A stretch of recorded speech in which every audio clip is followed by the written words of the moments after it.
Hey guys, and welcome back to the channel. Today we're going to be talking about 10 things you didn't know about Jeff Bezos.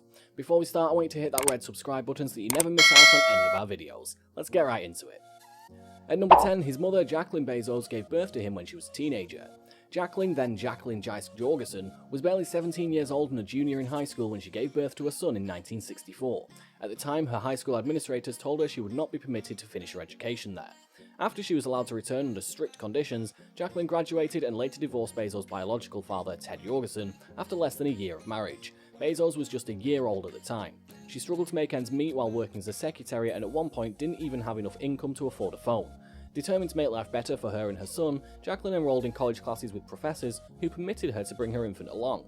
It was there that she met and eventually married Mike Bezos, a Cuban immigrant who would give Jeff Bezos his last name and step in as his father.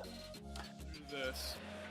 And there are many things I love about having Mark as a brother, but what he just did is number one at the top of the list. When I am At number 9, Bezos' biological father was once a circus performer.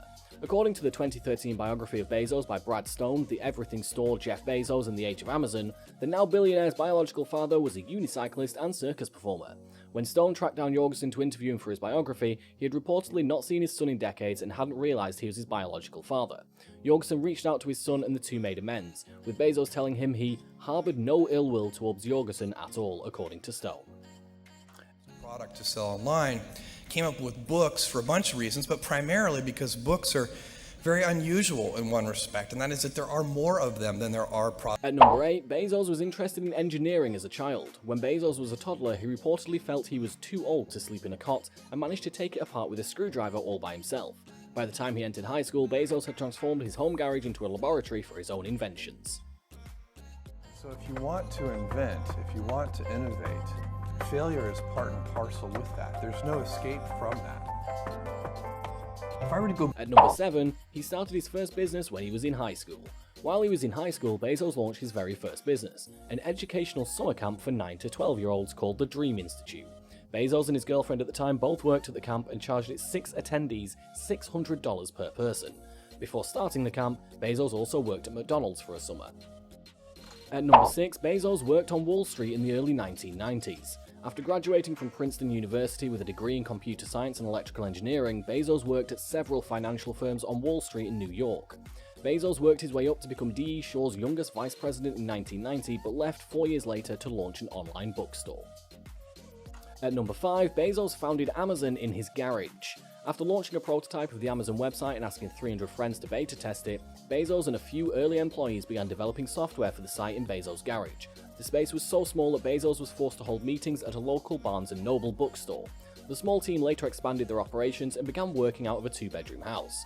Bezos' ex-wife Mackenzie also played a large role in the founding of Amazon during the company's early years. After the couple divorced in 2019 after 25 years of marriage, Mackenzie received 25% of the couple's stock in Amazon, which was worth about $38 billion at the time. At number 4, Bezos almost named his company Cadabra instead of Amazon. Bezos originally wanted to give his company the more magical sounding name, but was warned against doing so by Amazon's first lawyer, Todd Tarbert. Tarbert explained that the name Cadabra sounded a little too similar to cadaver, especially over the phone. In the end, the founder and future billionaire went with Amazon, naming his venture after the largest river in the world because he was building the largest bookstore in the world. At number 3, Bezos was a passenger in a helicopter crash in 2003. While on board a Gazelle helicopter with his lawyer Elizabeth Corral, guide Ty Holland and pilot Charles Bella, Bezos was involved in a serious helicopter crash in West Texas after wind blew the helicopter off course. The helicopter landed upside down in a creek and partially filled with water. Bella, Bezos and Holland all escaped the wreck with only minor injuries. However, Corral suffered a broken vertebrae from the accident. Avoid helicopters whenever possible, Bezos told Fast Company in 2004. They're not as reliable as fixed-wing aircrafts. At number 2, Bezos is the owner of the Washington Post. Bezos bought the newspaper company in 2013 for $250 million. At the time, Bezos' net worth was estimated to be over $25 billion. Immediately following the purchase, the Post Company's shares rose by 5.5% in the after-hours trading. Under Bezos' ownership, the once struggling newspaper turned a profit in 2016, 17, and 18. And finally, at number 1, the billionaire also runs his own privately funded rocket ship company, Blue Origin. The aerospace manufacturer and suborbital spaceflight services company was founded in 2000 and is headquartered in Kent, Washington, which is also Bezos' home state. Blue Origin believes that to preserve Earth, our home for our grandchildren's grandchildren, we must go to space to tap its unlimited resources and energy, the company's mission statement reads. And that's all for today, folks. I hope you liked the video. If you did, make sure to hit that like button and subscribe to the channel so you never miss another amazing video from us. Until next time.